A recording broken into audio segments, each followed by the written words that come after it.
Hi everyone, my name is Jonathan Strauss. I am the Director of Future Students and Marketing here at the University of New South Wales. Welcome to all of you. Thanks so much for joining us this evening for our Medicine Information Evening.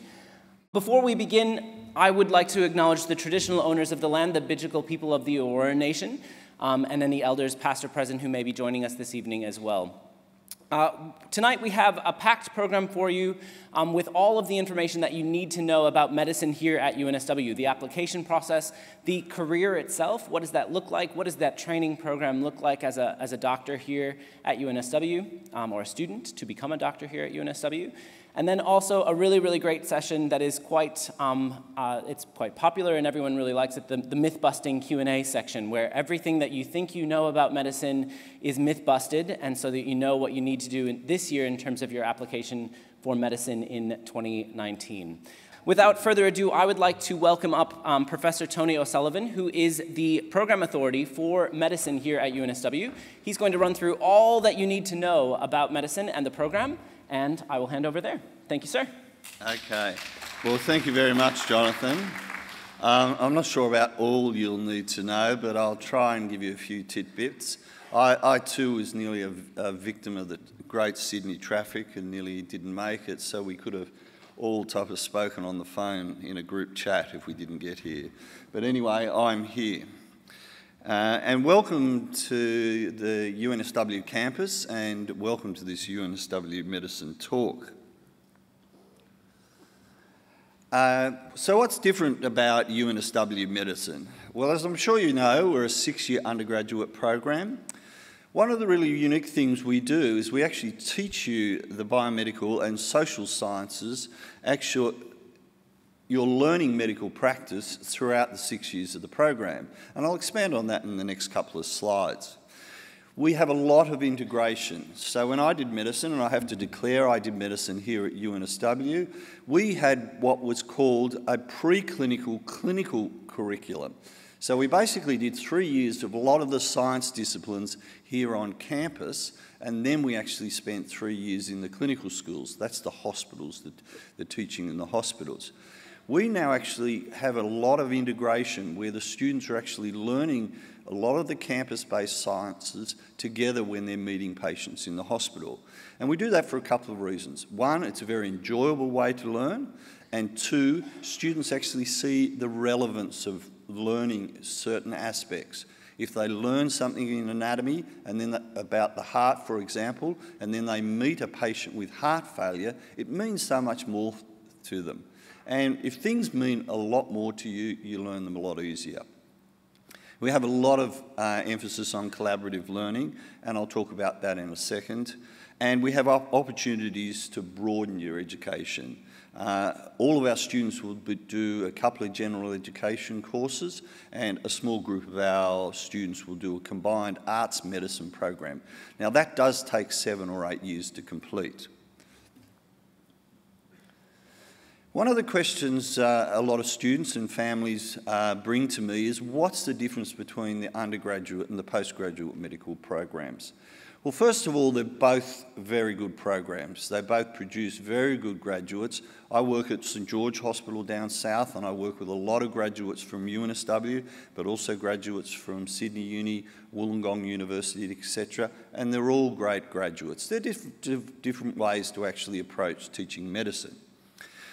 Essentially, in an undergraduate program, you actually develop a lot of your adult learning skills, your academic skills, as you're actually studying medicine. And so we have a strong emphasis on self-directed learning, reflective practice, etc., in those first couple of years. Now, in contrast to graduate medical programs, you have to do generally a 3-year bachelor degree, and that bachelor degree obviously will be in some particular discipline. Most students will do it in the health sciences. Some will do it just in straight sciences. Other bachelor degrees are sometimes also taken on by some of the students. And as a consequence, those students learn a lot of their academic skills prior to coming into medicine. So when they come into the graduate programs, and they're normally 4 years, they concentrate specifically then on the learning of medicine, and they don't spend as much time on learning adult academic skills, because a lot of those skills have already been learnt in the bachelor program. Obviously, some students in their first bachelor program, if it's a Bachelor of Science or something like that, they may actually then go and work in science before they actually go into the graduate program. So generally, the students are older in the graduate programs. Okay, this is actually a quote by a very famous physician, William Osler, and he actually says that he who studies medicine without books sails an uncharted sea. But he who studies medicine without patience doesn't go to sea at all. And that's a great point summing up what I alluded to before a couple of minutes ago, that if you learn the biomedical and social sciences with medical practice, it's a great way to learn and you actually appreciate how to learn in such an important area. I alluded to collaborative learning, and this is a very important set of skills we have to teach our students. This is because graduates from medicine actually will be working in teams. Gone is the day when you were the sole primary care GP in practice on the corner of the local suburb, where you actually work from 9 to 5 by yourself. Those days are gone. Even if you are working as a GP in a solo practice, you're interacting with physios, dietitians, allied health within the actual community, because your patients will be looked after by all those other health professionals.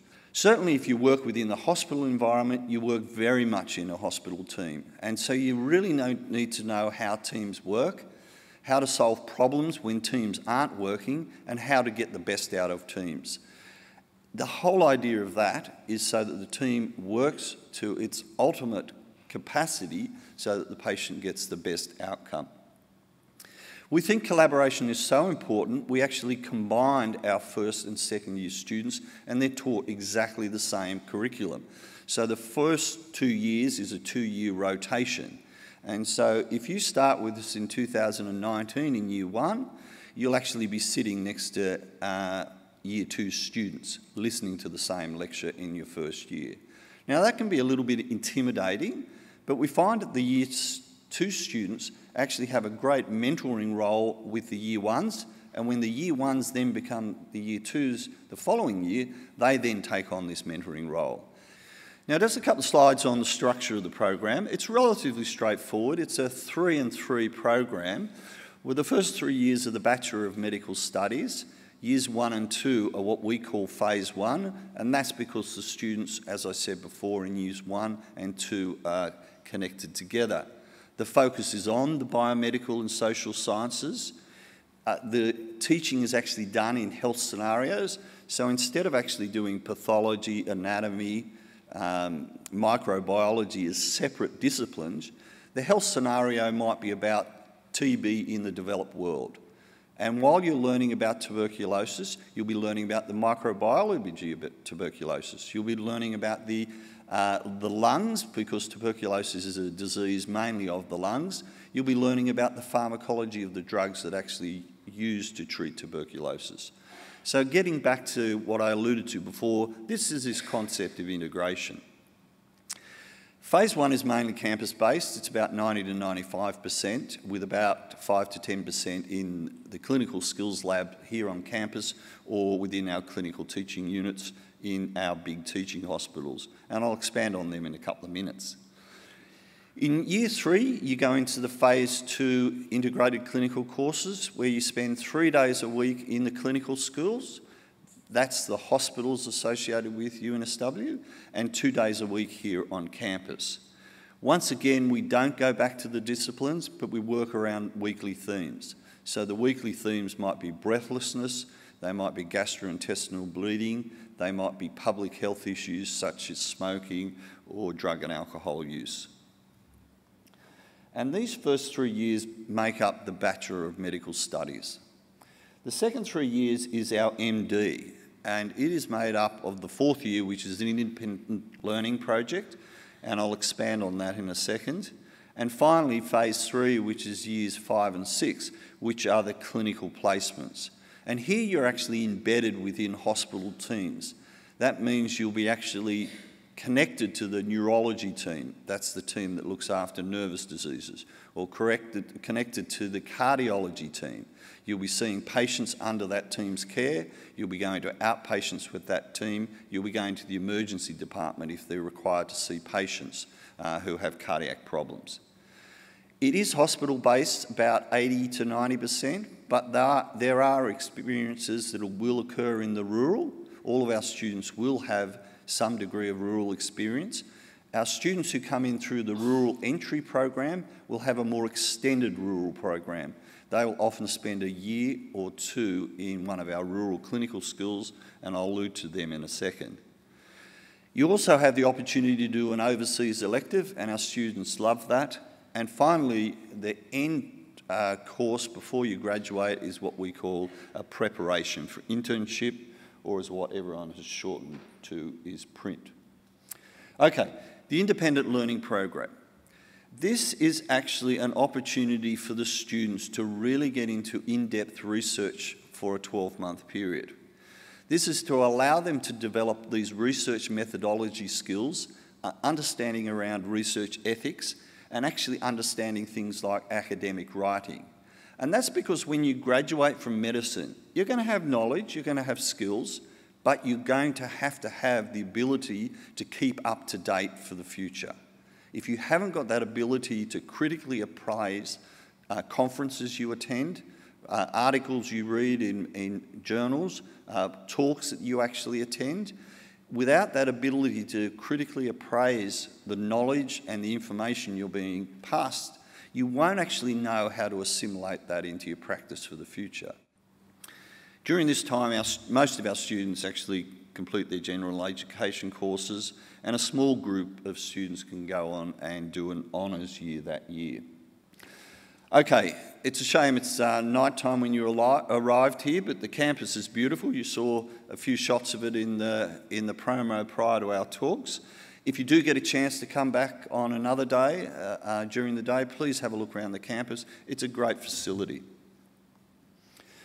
We also have lots of other teaching sites around Sydney and in New South Wales. We have our clinical schools, and these are the teaching facilities within the big tertiary hospitals. They are located at St George and Sutherland, Prince of Wales up the road, St Vincent's in town, and Liverpool and Bankstown out in the southwest.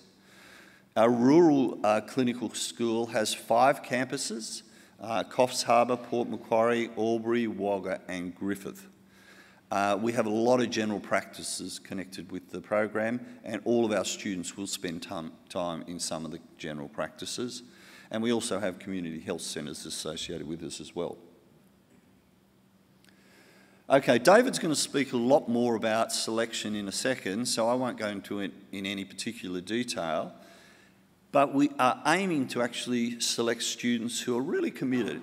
Obviously, you need some degree of intelligence, some degree of ability to work hard and actually learn information, because there's a lot of information to learn when it comes to medicine.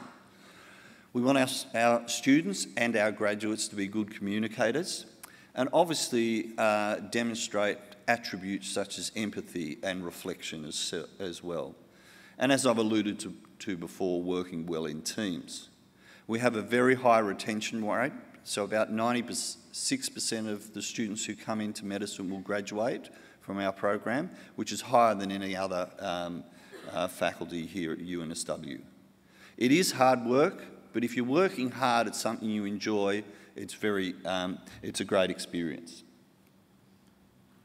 Okay, there's a lot more information on our Port Macquarie campus. The rural campuses that I alluded to before only take students who are in years 3, 4, 5 and 6, except Port Macquarie. In 2017, we started with a small group of students who were doing their first year in Port Macquarie, and so potentially they'll either do all 6 years in Port Macquarie or the rural campuses. And this year we had 28 places. It certainly does increase your chance of getting an offer for the program if you're happy to actually go to either of the campuses in first year.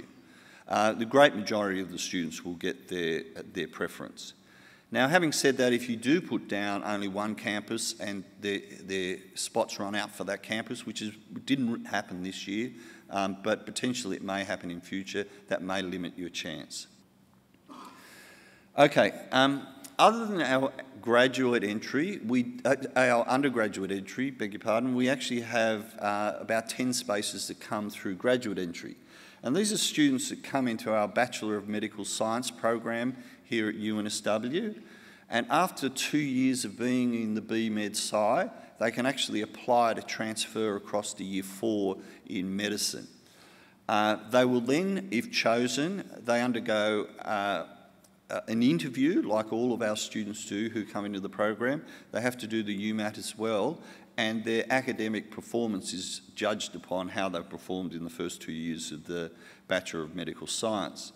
If they're chosen, they complete third year of their medical science, get that degree. They then go and do an honours degree and transfer into Year 4, so it will require them to take 7 years to finish those degrees, but they'll have a Bachelor of Medical Science and the MD.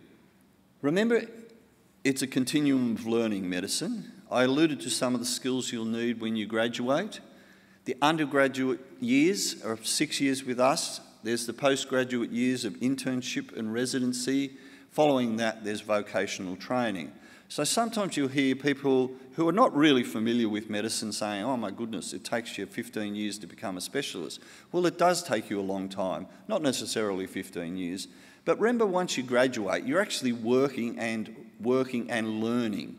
You're not actually continuing to just be a student. You are learning and actually acquiring more skills and more knowledge, but that is actually being acquired in an environment where you're actually working. So again, it's a very enjoyable way to learn. A career in medicine is very varied, and I think you do get, I suppose, a fairly biased view when you go into the media and actually look at different doctors, different practitioners who work within the hospital and environment. You've got great opportunities. I've mentioned before about general practice, but you can also go into a whole series of specialties.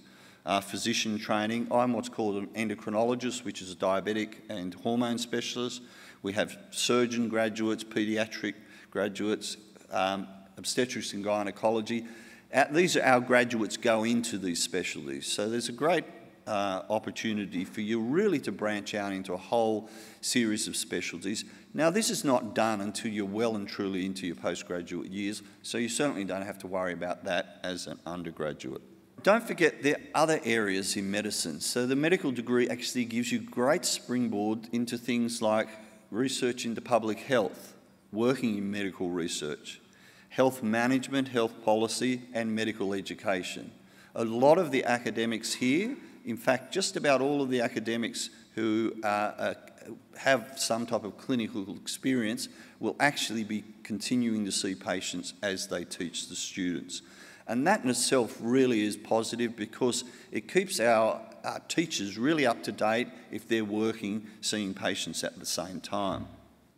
What are some of the alternatives if you don't join us in 2019? You could consider the Bachelor of Medical Science and the lateral entry, the graduate entry program that I alluded to. Please be aware that if you do a Bachelor of Medical Science at another university, you can't apply for that graduate entry program here.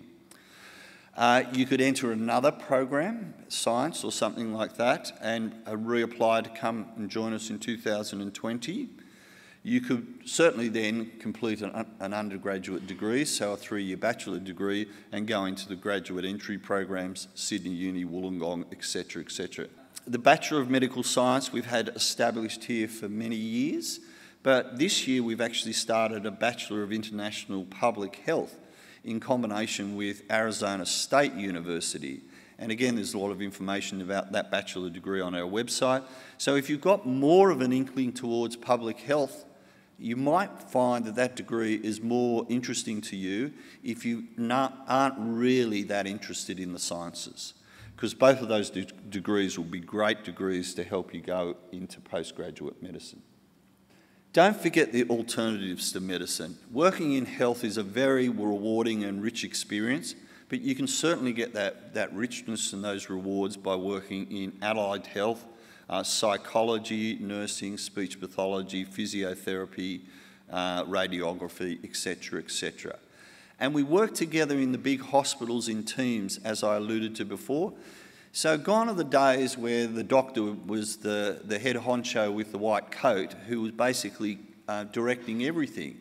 Sure, the head medical practitioner will actually be looking after and directing the medical treatment of the patient, but when it comes to the physiotherapy treatment of the patient, the head physiotherapist will be directing that, and they'll be he or she will be instructing the medical team what they will want to do. So there's great synergy between those teams, and as a consequence, the work practices are absolutely fantastic. Okay, don't trust me about how enjoyable our program is. These are some quotes taken from our 6-year yearbook about 3 years ago, and you can see what some of the students have actually said.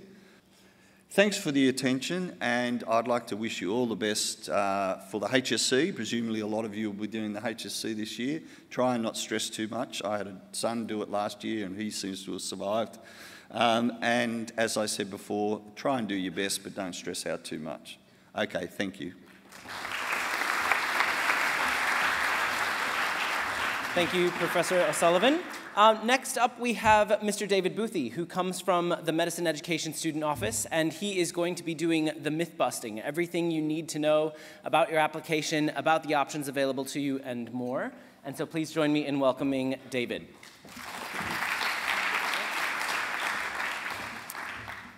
Thanks, Jonathan. Thanks, everybody, and a very warm welcome on behalf of the Medicine Education and Student Office, the administrative hub of the undergraduate medicine program. My name's David, and I've worked in the Medicine Education and Student Office for many, many, many years, and in some form or other I've been involved with the application process since we introduced this current program, this current medicine program in 2004. If I could just quickly have a show of hands of people that are intending or potentially going to apply for 2019, just very quickly. Excellent, excellent. Look, I've been given 30 minutes to talk to you tonight. I'm going to be speaking directly to you guys who put up your hands. My job tonight is to provide you with as much information as I can in this 30 minutes to help you have a stress-free, easy and straightforward application process. Now, I'm guessing that probably this year is going to be your most stressful year. I'm thinking HSC. And to add to that, if you apply to us, we're going to get you to sit UMAT. We're going to get you to apply to UAC and put in your preferences. With UMAT, it actually happens only once a year, and it's going to occur during your trials while you're preparing for your exams. So that's just adding a little bit more pressure. We're going to get you to complete an online faculty application. You're going to start thinking about, well, why do I actually want to do medicine? And then, if you meet the ATAR-UMAT combination that we will eventually be looking for, we're going to invite you to interview. Then you've got the stress of the interview, and then there's that excruciating wait for the UAC offers. How am I doing so far? Have I made everybody feel calm? Look, one really important thing to be aware of is that there are far more people applying to medicine than there will ever be places available. Many people will continue to apply to medicine and never get into a program. That's unfortunate. Look, and also what I'd like to point out is that there are many people that come to our interview process that actually have the potential to be good doctors, but we have a certain amount of places that we have to fill. And so there will be a whole lot of people that, although they have the potential to do our program and be good doctors, will not get into our program. So keep that in mind. You do have options. Okay, around Australia there are a number of medical schools, both undergraduate and postgraduate, graduate entry programs. In the state of New South Wales, there are 3 undergraduate programs. UNSW, us, we offer a 6-year program. Western Sydney University offer a 5-year program. The University of Newcastle, in conjunction with the University of New England, offer a 5-year program. I would encourage everybody here tonight that's thinking about doing medicine to apply to at least these 3 medical schools. A whole lot of people are going to apply all over Australia in the hope of getting an offer into medicine. But definitely, you know, if you're considering medicine, definitely at least apply to these 3 programs. There's the graduate entry program that Professor O'Sullivan mentioned, all 4-year programs, University of Sydney, University of Wollongong, Notre Dame, the Catholic University, and Macquarie this year have started a full fee paying program. There's also the graduate entry stream to consider that Professor O'Sullivan did talk about. Okay, available places. We have a total of 269 people who will commence our program. Taking that down there, the local, straightforward, local domestic students, 138 places. Of that, 99 of those places will be unbonded, straightforward, Commonwealth-supported places. 39 of those will be bonded, and I'll talk more about bonded in a minute. Rural places, we have a rural entry scheme. We have 51 places available, again broken down into unbonded 36 and 15 bonded. We also have an Indigenous program where up to 10 places are available after an intensive pre-medicine program for Indigenous students. Now those up to 10 places will come from the local cohort of 138 places. For 2019, we're going to interview probably around about just over 300 people for local, and we're going to interview about 150 for rural entry. Let me just tell you that in 2018, we had for locals, 2,262 applications for those 138 places. For the rural 51 places, we had 331 applications. International applications are quite separate, and Professor O'Sullivan did talk about Port Macquarie, and I'll talk a little bit more about that shortly. Everybody wants to know, what subjects do I need to study? What prerequisites? There are no prerequisite subjects for UNSW medicine. Chemistry is recommended. If you haven't done chemistry, it is not going to stop you getting into our program. What will stop you is that you don't meet the 3 selection criteria that I'm about to talk about. There is assumed knowledge in at least standard English. International applicants must provide proof of competence of English, obviously. Okay, students are selected based on 3 selection criteria. Academic merit, your ATAR or equivalent, UMAT, I'll talk more about these in a minute, and an interview process. Last year there was a tweaking of our selection process, and we introduced a new structure to our interview. It's important to know that with this interview process, this new interview process, that with this whole selection criteria, before everything was averaged equally. Now it's not going to be averaged equally, which means that if you have a higher academic achievement and your UMAT is less, that's not going to be averaged out. The important thing is that you do the best you possibly can with these 3 selection criteria. There is a complex algorithm that we use, and there's no use us getting caught up in that. Okay, what ATAR UMAT do I need to be selected for interview? Let me tell you, firstly, that the ATAR, the median ATAR of the local students that came to our program this year was 99.58. The rural median ATAR was 96.91. The local median overall score, which we look at for UMAT, was 192. The rural median of UMAT was an overall score of 171. So it's really hard to answer it definitively. What I can tell you is that it's really based on the amount of applications we receive and the calibre of those applications, the calibre of that ATAR UMAT equivalent. So that's the best I can do to answer that. Okay, so let's have a look, let's break it down, have a look at academic merit. The lowest ATAR of somebody that got in this year was 98.18. Now, we do have a minimum ATAR consideration of 96. However, it's very difficult to get in with 96. 98.18 was the lowest for local. 91.15 was the lowest for a rural student. Internationals, I can tell you that the median of our internationals that got in this year was 98.47. UMAT, the Undergraduate Medicine and Health Sciences Admission Test. What is it? It's a 3-hour multiple choice question test. It's designed to assess your ability in those 3 components.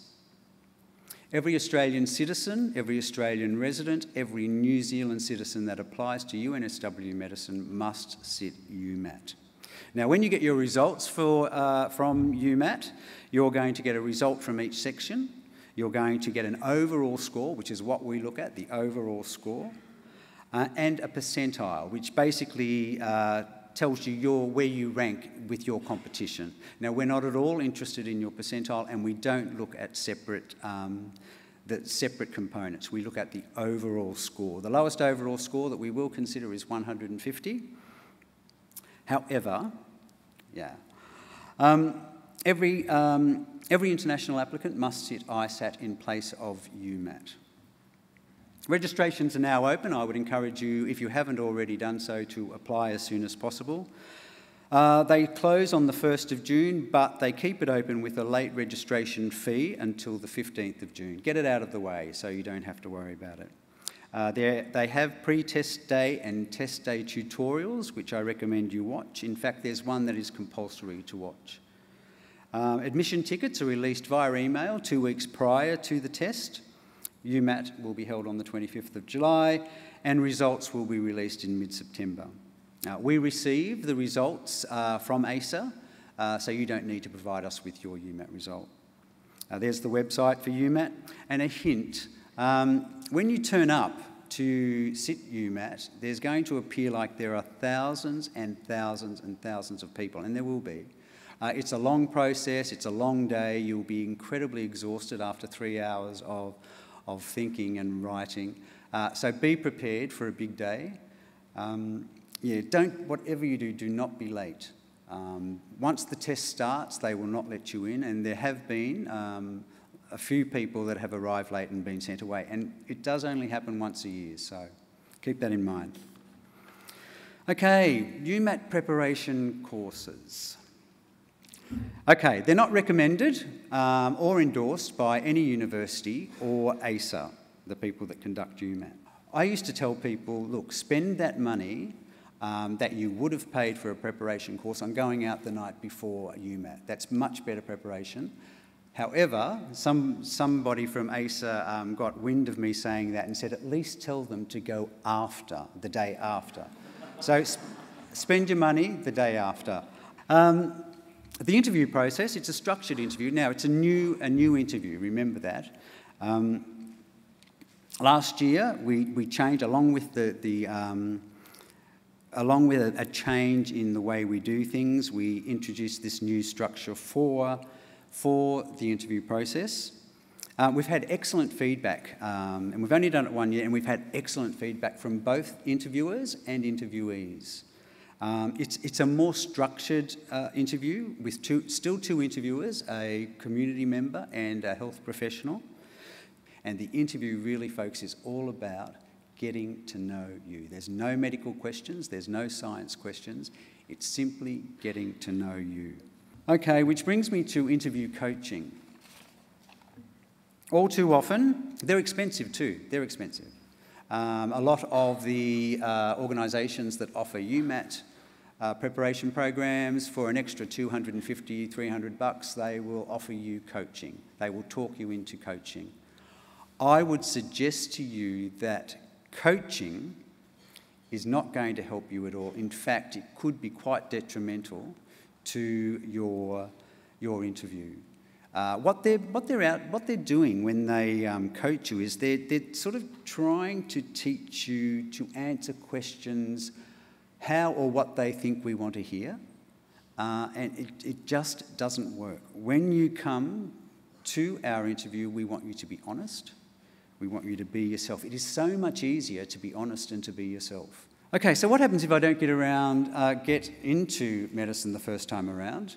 You can apply again for the following year. If you commence other tertiary degree studies, what we will do is combine your final high school result with your tertiary degree results to work out a new equivalent ATAR. Now, to maintain that ATAR you have from school, you're going to need at minimum, absolute minimum, all distinction averages. Chuck in a couple of high distinctions and you will maintain that ATAR. I had to put this one in. I'm sorry. Who wants to repeat the HSC? But it is an option. Complete another tertiary degree, as Professor O'Sullivan mentioned, and aim for graduate entry. Consider the graduate entry stream at UNSW via UNSW Medical Sciences. Why don't you treat yourself and take a gap year? The other thing is, it is really important to have a plan B. Like I said, a whole lot of people are going to continually apply to medicine and never get in. Okay, so a couple of myths. There used to be a whole lot of myths, but they're sort of dying off now, thank goodness, because some of them were outrageous. One of them is that we could take more students. The government allow us the number of places that we have available for local and rural students. International is quite separate, so we do have a quota that we must stick to. Applying for a bonded place does not increase my chances. So I'll just quickly talk about bonded places. It's a government initiative that is ultimately trying to reduce the shortage of doctors in specific areas. 28% of all medical places at all medical schools will be bonded places. I would encourage everybody to put down yes for bonded. You're giving yourself a better opportunity of getting into our program. What we do is once we've been interviewed and we have your academic result, your UMAT result and your interview result, once we combine all those, we chuck in the algorithm and we rank everybody from the top down. The first lot of people we will give unbonded, whether they've said they're willing to take a bonded or not. Once we get below that unbonded line, we will then only offer bonded places to people who have said that they want a bonded place. When you put your preferences in, UAC will go down that list of preferences until they come to something that you've preferenced that you meet the criteria for. So I would suggest if you really want to come to UNSW Medicine, put us first, and then put other universities in order of your preference. If you want to go to another medical school, put that preference first. So we want you to apply to as many medical schools as possible if you really want to do medicine. And now my favourite is that doctors' children are advantaged or disadvantaged. The fact is that it is the 3 selection criteria that will select you into our program or not. Academic merit, UMAT result, interview. Okay, so a couple of important dates. On the 1st of April, we're going to open up the medicine application portal for international students. Now, I've put a box around this because it's really important. There's a couple of things that are in discussion with the academics and the selection committee at the moment. We will open the application process, the application portal for local applicants on the 1st of May, when we update all our information and you're able to do that questionnaire. What is in discussion at the moment is that previously we would interview a whole lot of people based on predicted ATAR and actual UMAT, and there's a lot of discussion now about cutting that and only interviewing people based on actual ATAR and actual UMAT. So stay tuned. By the time we open up the application process on the 1st of May, all will be revealed. On the 1st of June, on-time registration for UMAT closes. The 25th of July, the only day that UMAT happens, you'll sit UMAT. Early August, UAC applications open. On the 30th of September, will be the absolute last day that you can go on to our medicine application portal to complete your online medicine application. Now, on the 14th of December, ATARs will be released. Yeah, that's a big day for everybody. Before I go, I just want to say that I've worked. I know so many doctors because I've worked here for so long, and I've watched students grow, and I've got friends that are doctors all over the world that have graduated from UNSW. One of my favourite things that I do when new students start in year one is I say, it's going to be a drag. 6 years. How long is that? How long is 6 years? And then when they're just about to graduate, I ask them, how, did it take that long? And they say it went like that. They say that they've had the most amazing 6 years of their life. They say great things, and I am so proud that we can graduate good doctors from our medical school. Having said that, I want to wish you all the very best with your application. If we can help you at all, please contact us. Go to our website on the 1st of May and have a look at all the information that will be updated and get that application done as soon as you can. It's not a long application, but it will get you thinking about what to expect for the interview. Okay, thanks very much. All the best.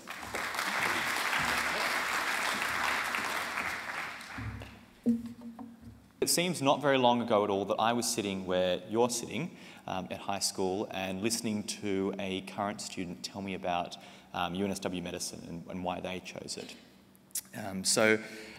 I've been in your shoes, and I know some of you have probably already made the decision that medicine is what you want to study, and that's great. I think you've made a great decision.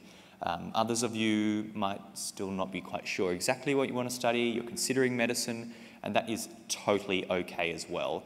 I was probably in that second category for a lot of my time in high school. I know that during my first few years of high school at least, I thought I might want to study architecture, and then I thought I wanted to be a forensic scientist. I think that's when I was watching a lot of CSI. But then in year 11, I came to the decision that I wanted to study medicine.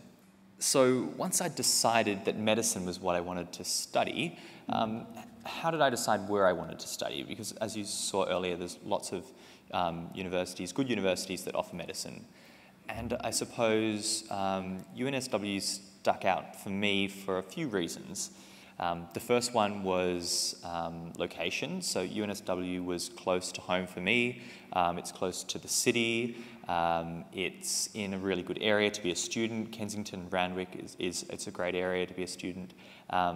It's also, I suppose, looking forward, it's got the light rail that's coming in soon, which is going to make it a really accessible and easy place to get through to from the city.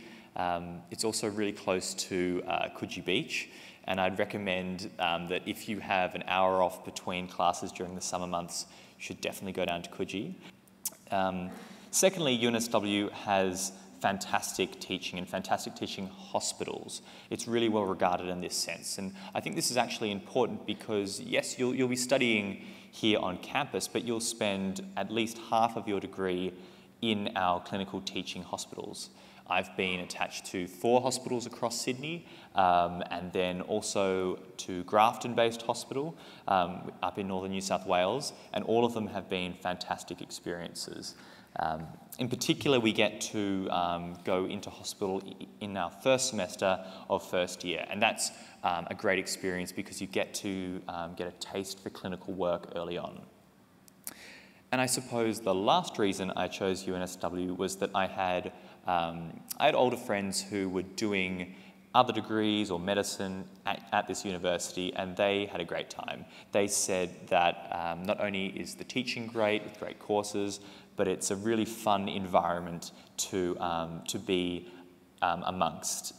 And when I came onto campus in year 12, I felt like it was a really good fit for me. I really enjoyed the atmosphere. And I think that's an important point. You need to make the choice regarding university with lots of different things in mind, but in the end it's got to be the university that's going to fit for you. Because if you study medicine, you're going to be here for 6 years, so you want to make the right choice.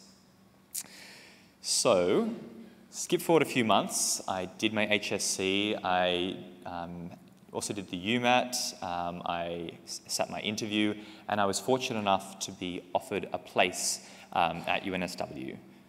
So I arrived on campus, 18 years old, a little bit nervous, excited to start. Suddenly I was at a university with 30,000 other undergraduates, about 270 in first year medicine. And I'd come from quite a small school, so it was a big change for me. I remember on my first day, in my first tutorial, I sat down next to two people at random, and just by chance they happened to have become really great friends of mine. I'm actually having dinner with one of them tomorrow night, and the other one I'm going to his wedding on the weekend. So don't be surprised if at UNSW you accidentally make best friends for life. Within my first week, I'd also been into the anatomy labs, and I'd seen my first cadaver. They say that you get used to the smell of the embalming fluids, but don't believe them.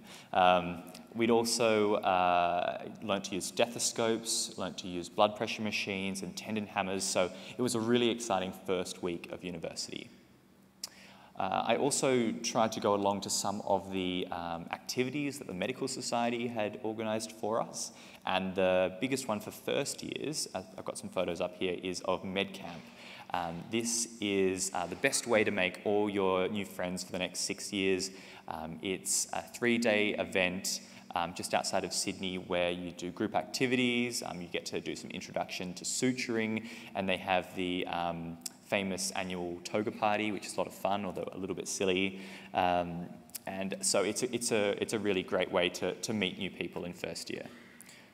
I also decided to join the Med Review and Med Show in first year. They are a singing, dancing, acting, comedy sketch show that is run and organised by students. Now, I'd sung before, but I'd never acted, and I had certainly never danced before. But by week 10 of semester 1, there I was shuffling across the stage with about 40 other students. So it was a lot of fun, and it's a great way to meet a whole group of other medical students and students from across the campus.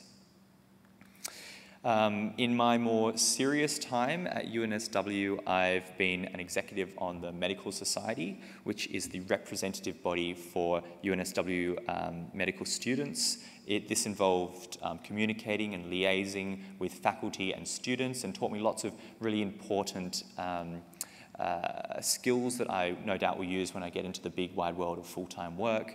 The Medical Society is just fantastic.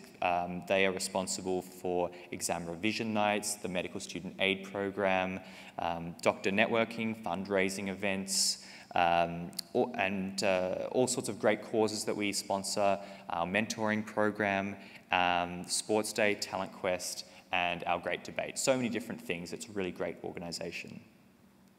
One thing I did want to say is that I think that at UNSW, the Medical Society and medical students in general have a really strong social voice as well.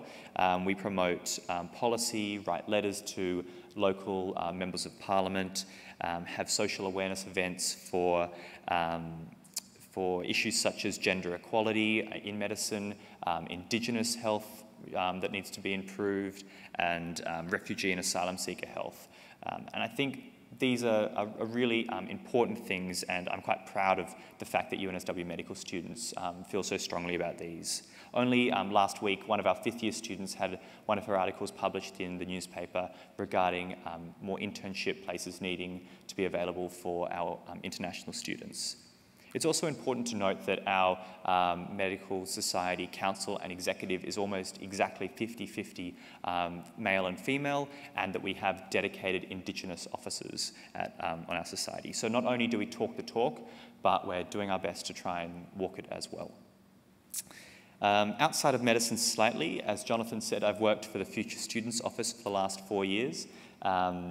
The university gives us lots of opportunities to do things outside of our studies, and it's also good to know that you'll be able to have a balanced life at university. Time to study, time to work, time to do all the great activities that you do currently and that you'll no doubt pick up during university, and also time to have fun, because you're at university in a fun time of your life. A unique thing at UNSW, which you've heard about a little bit earlier, is our independent learning program. And for me, it was a really fun year. I decided to do a project with a pediatric ear, nose and throat surgeon looking at newborn babies with, who have trouble breathing. It was a bit daunting because it was a full year of research, but it's really important because when you become a doctor, it's so vital that you understand research and you're able to communicate research as well. And so I think it's one of the things that sets UNSW apart from other universities. Probably the highlight of my medical program so far, and I'm getting close to the end, was my elective program. I've just come back about 10 days ago from this. It's over the summer holidays before you start final year medicine. You can go anywhere in the world. Lots of people stay within Australia. I had a friend who went to Alice Springs and did Indigenous health there. I decided to do an emergency medicine placement in Belize in Central America, and then my other placement was in acute medicine in Edinburgh in Scotland. It was just a fantastic experience to be able to experience medicine in another country and to see how they practice, particularly in a resource-poor setting. It was also a great opportunity to travel, to see the world, and over 3.5 months I travelled through 12 different countries. I've got a couple of photos there. I've got a photo of me on top of an active volcano in Guatemala and another one outside my hospital in Belize, and the last one's me looking for the Loch Ness Monster in Scotland, and I didn't find it. So overall, I've had a great 6 years at UNSW. I've thoroughly enjoyed the medicine. It's been really interesting. It's been stimulating. I've made lifelong friends, but I've also really enjoyed the journey along the way. And if I had my time over, I would do it all again. So good luck to you all. If you do choose to study medicine, come to UNSW. You won't regret it. Thank you.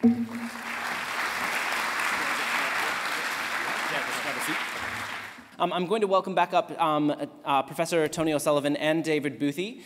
They're going to be here to go through the Q&A. Now, I believe we are going to take some of those Slido questions that you've sent through and voted up. So there are some of the questions that have come through. I'm going to go ahead and try to select that question and say that first question is, how many scholarships are available for medicine students and what are some of the requirements? Who might like to answer that question? That's a very good question, and it's hard just to answer in simple numbers because there's so many categories of scholarship available here at UNSW. There's certainly academic achievement scholarships. They're called the Scientia scholarships, and a small group of students who achieve very well academically can be offered those. But there's a whole host of scholarship through equity access through disadvantage. There's Indigenous scholarships, there's sports scholarships, there's scholarships related to coming from rural background. So it's really hard to actually say the specific number, but there's many scholarships available. Having said that, the great percentage of our students probably won't be on any form of scholarship as they go through the 6 years. There's also scholarships available for things like the Independent Learning Project, the elective. You can get a scholarship if you're going to a certain country or doing certain activities. If you go onto the scholarships website at UNSW, you can get a lot more information about that. Please be aware that some of those scholarships will be medicine specific, but there'll be a whole lot of scholarships which are medicine independent, such as the sports scholarship or the access scholarships. Excellent. Thank you, sir. Our next question, so thank you for that question. The next question is there a cutoff mark for UMAT percentiles? And if so, what is the cutoff? Mr. Boothie. Okay, I can answer that one. Again, we don't look at percentiles. Some universities do. We don't look at percentiles. We look at the overall score. So that's the combination of the three components all joined together.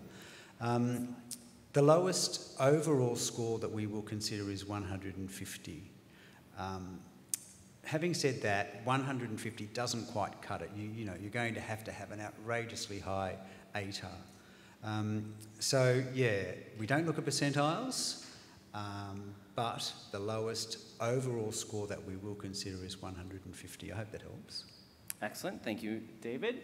Our next question, are there any degrees that UNSW prefers for graduates to study when trying to transfer to medicine or when seeking graduate entry? Now, interestingly, David did mention that we don't have graduate entry medicine here at UNSW, and we don't accept students who are transferring to medicine as such, but we would suggest that you can start your study potentially in another degree and apply to come here at UNSW, but that may actually be quite challenging as well. David, do you want to expand on that a little bit? Yeah. And why you might have recommended that gap year as an alternative? Yeah, we don't actually consider transfers because of the structure of the program. Basically, everybody, if you're not coming in via medical sciences at UNSW, basically everybody must start in year one and complete the whole 6 years. If you're planning to come to us, like I mentioned, if you're planning to come to us and you've already started other tertiary degree studies, we're going to combine your ATAR with your tertiary degree studies results to work out a new equivalent ATAR. Thank you. Our next question then is, it was mentioned that there are 3 components, that the 3 components are not averaged out anymore. Which is most heavily weighted out of your ATAR, UMAT, or interview? It's safe to say that all 3 of them are very important, and so it's very important, as David alluded to actually perform as best as you can.